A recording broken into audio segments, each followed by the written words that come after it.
Question number 19. Where two small identical balls, each of mass 0.20 gram, carry identical charge and are suspended by two threads of equal length. The balls position themselves at equilibrium such that the angle between the thread is 60 degree. If the distance between the balls is 0.5 meter, find the charge on each ball g equal to 9.8 metre second minus 2. ठीक है, तो देखिए ये आपका question है. तो देखिए जैसे दो थ्रेड है ना, ये दोनों थ्रेड एक दूसरे से इस टाइप से बांधे गए हैं.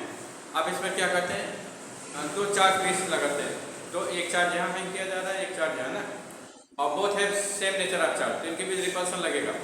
जब रिपल्सन लगेगा तो बाल क्या होंगे, ये थ्रेड क्या होंगे बताओ, एक दूसरे से दूर हटेंगे ना, क्योंकि चार्ज रिपेल होगा तो मूव करेगा, एक दूसरे से दूर जाएगा, तो इनके बीच दोनों थ्रेड में सेपरेशन आएगा. तो कितना सेपरेशन आता है, कहना 60 डिग्री सेपरेशन आता है. कितना आता है, 60 डिग्री. हाँ, तो 60 डिग्री पर फिर ये किस में आ जाते हैं, इक्विलिब्रियम में आ जाते हैं. मानी इन पर नेट फोर्स क्या हो जाता है, 0 हो जाता है. 60 डिग्री पर ये स्टे कट जाता है इस टाइप से. ठीक है, तो what is the magnitude of charge. Charge का मैग्नीट्यूड क्या होगा, क्योंकि जो फोर्स है किस पर डिपेंड है, चार्ज पर डिपेंड है, डिस्टेंस पर डिपेंड है. तो डिस्टेंस की वैल्यू दे रखा है, कह रहे कि 0.5 मीटर पर जाकर स्टे कर रहा है. तो चार्ज कितना होगा. ठीक है, to set at angle 60 degree. जैसे चार्ज की वैल्यू बढ़ेगी तो क्या होगा, फोर्स मान बढ़ेगा, फोर्स मान बढ़ेगा तो सेपरेशन बढ़ेगा ना. लेकिन आपको इतना चार्ज देना है कि एंगल बिटवीन थ्रेड क्या हो जाए, 60 डिग्री हो जाए. एंगल बिटवीन थ्रेड क्या हो जाएगा, 60 डिग्री है. ठीक है, तो ये चीज हमको निकालना. चलिए आ जाइए. तो देखिए इसमें क्या है,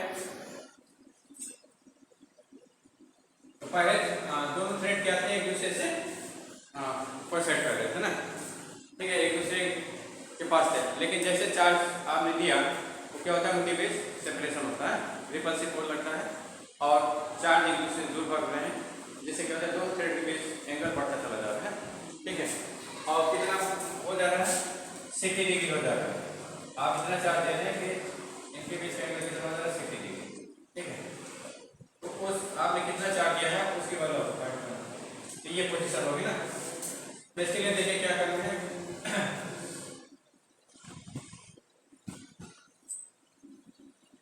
इसके इक्विलिब्रियम पोजीशन के हमको निकालना है. इक्विलिब्रियम पोजीशन क्या करना है, 0.5 मीटर पर हो रहा है. 0.5 मीटर का इक्विलिब्रियम मिल रहा है आपको. तो इक्विलिब्रियम में क्या होगा, नेट फोर्स 0 होगा. तो किसी एक बार पर लगने वाले नेट फोर्स की वैल्यू निकाल लेते हैं और उसको क्या करेंगे, 0 कर देंगे. तो वहां से आपको चार्ज एक इक्वेशन मिल जाएगा और उस इक्वेशन में सॉल्व करेंगे चार्ज. तो चलिए करेंगे, two small identical balls each of mass 0.2 gram carry identical charge and are suspended by two threads of equal length. The balls positions themselves at equilibrium such that the angle between the thread is 60 degree. If the distance between the balls is 0.5 meter, find the charge on each ball g equal to 9.8 metre second minus 2. ठीक, तो चलिए देखिए यहाँ पर कितने force लगने वाले हैं. इस बाल पर एक इसका वेट लगेगा वर्टिकली डाउनवर्ड, और क्या लगेगा, इलेक्ट्रोस्टैटिक रिपल्सिव फोर्स इस डायरेक्शन लगेगा ना. ये है, ए में बी है. ठीक है, तो यहाँ पर जो फोर्स होगा ये बी है, ये बी है फोर्स राइट आगे ये होगा, है ना. और क्या लगेगा, कि बताइए टेंशन लगेगा. जैसे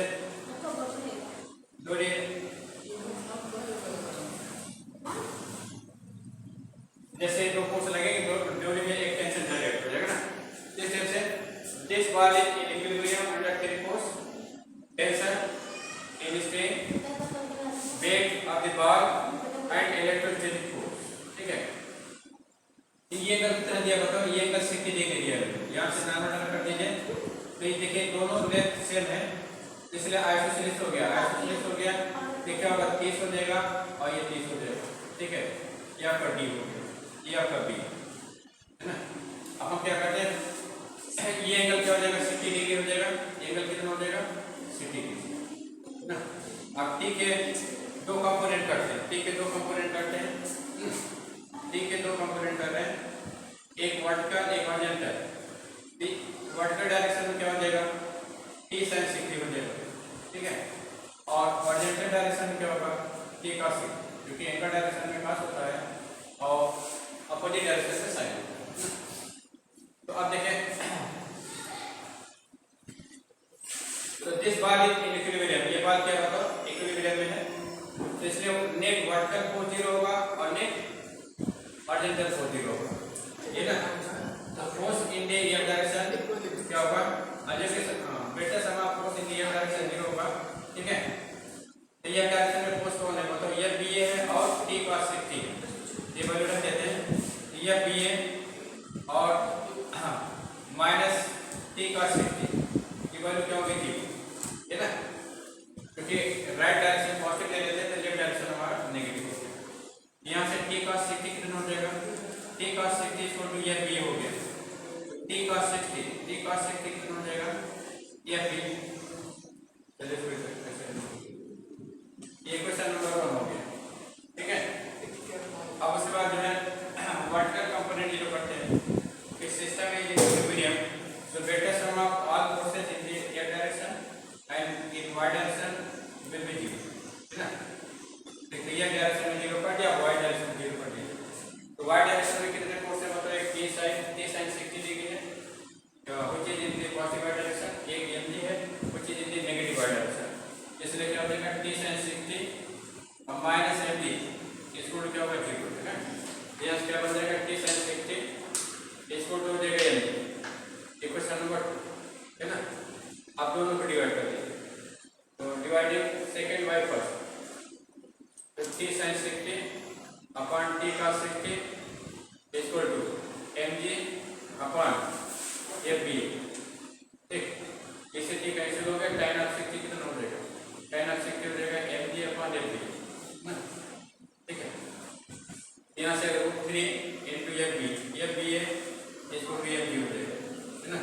√3 ये हो जाएगा 1/4 epsilon not q into 2 upon ab square की वैल्यू कितना, ab स्क्वायर की वैल्यू ab की वैल्यू 0.5 होल स्क्वायर है, 0.5 होल स्क्वायर इसको भी ये वैल्यू से लग दीजिए, क्या हो जाएगा √3 और 9 into 10 raised to 9 into q square, q की value we have to find, ठीक है, अपॉन 0.5 इक्वल टू m की वैल्यू कितना है, m की वैल्यू जो है 0.2 ग्राम है, तो kg में कितना हो जाएगा, ये हो जाएगा 0.2 into 10 raised to -0, ठीक है। g की वैल्यू कितना 9.8, तो g की वैल्यू 9.8, तो चलिए कितना हो जाएगा, ये इधर जाकर मल्टीप्लाई हो जाएगा, तो q स्क्वायर कितना हो जाएगा 0.2 into 9.8 मल्टीप्लाई करें 16 हो जाएगा 19, 196 हो जाएगा into 0.25, ठीक है, into 10 raised to -3, 10 raised to -3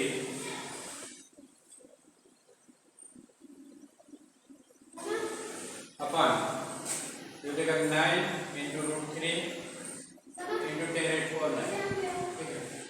तो q स्क्वायर कितना हो जाएगा, इसको हमने जब दे दिया तो 9√3 into 10 raised to 9 हो जाएगा, ये वैल्यू देगी आपकी 1.96 into 0.25 into 10 raised to -3 into -9 upon 9 into √3 को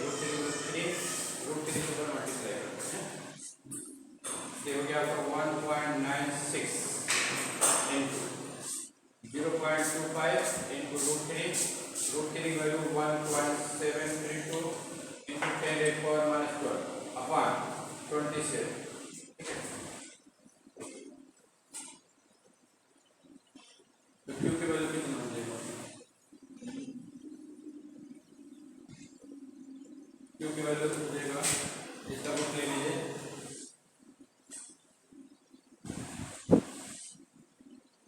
तो 3 हाफ, इसका रूट लीजिएगा तो कितना हो जाएगा, ये तो 1.4 हो जाएगा, ये 0.5 हो जाएगा, ये 3 1/4 हो गया, और ये कितना होगा 3 हाफ हो जाएगा इंटू 10⁻⁻6 पावर हाफ हो जाएगा। यहाँ से वैल्यू कितना मिल जाएगा, ये 14/5 हो जाएगा, और इंटू 10⁻⁴ इसको हम लोग बोले 6/3 इंटू 10⁻⁻6 इसमें टोटल कितना हो जाएगा, 0.7/3 -1/4 इंटू 10⁻⁻6 यहाँ से क्यू स्क्वायर हो जाएगा आपका 0.7 इंटू 3 -1/4 -1 इंटू 10⁻⁻6, तो क्यू स्क्वायर हो गया 0.7 10⁻⁻5/4 इंटू 10⁻⁻6, तो क्यू स्क्वायर टू 0.7 कितना दे रहे हैं आंसर, थोड़े आंसर इसका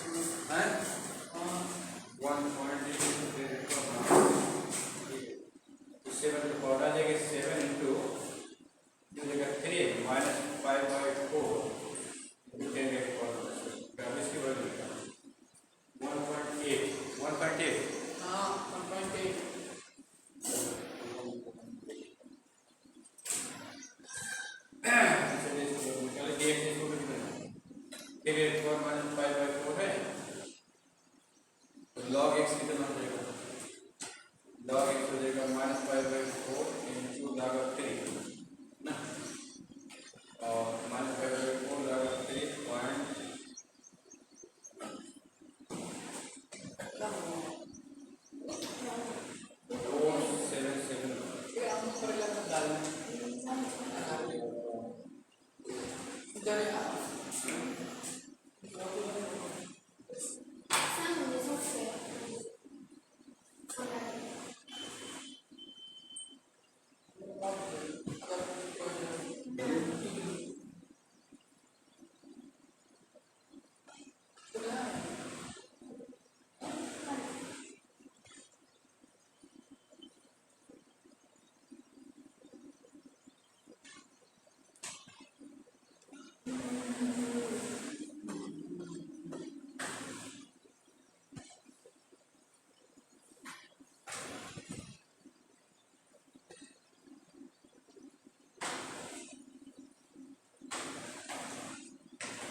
वैल्यू आ रही है 7 इंटू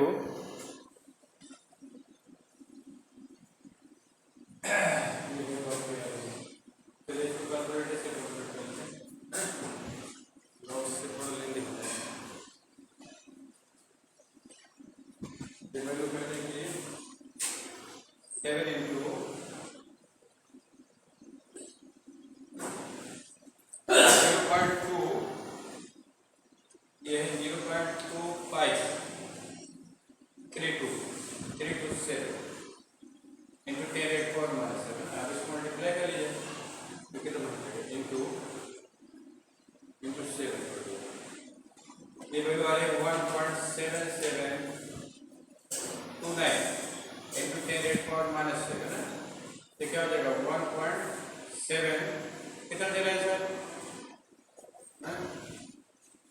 ये गुणा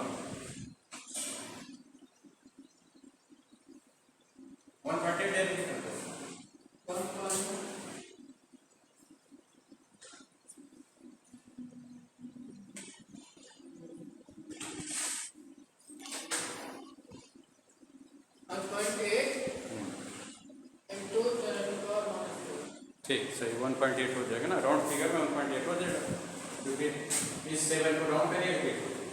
चलिए काफी करेक्ट।